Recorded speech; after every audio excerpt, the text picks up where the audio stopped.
এখন নকুড়িগুলো বস্তার মধ্যে রাখছি গুটিয়ে, যেন এগুলো যেন ভালোভাবে থাকে, এই যে বস্তাটা। তো বাবা বলছি যে এগুলা এভাবে রাখলে কি হবে? খড়িগুলা ভালো থাকবে। ভালো থাকবে? দেখি এদিকে একটু তাকাও। ভালো থাকবে। তো সবাইকে বলো লাইক কমেন্ট শেয়ার করে দেয় যেন। তোমরা কাকু দাদা ভাই সব মিলে আমার ছেলেকে একটু লাইভ করে দেন ভালোভাবে, এটাই বলছি আর কি।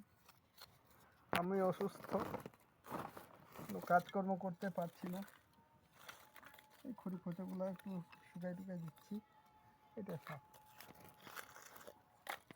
আমার ছেলে অবশ্য 2 হাত নষ্ট হয়ে গেছে, একটু ভালো করে শেয়ার করবেন।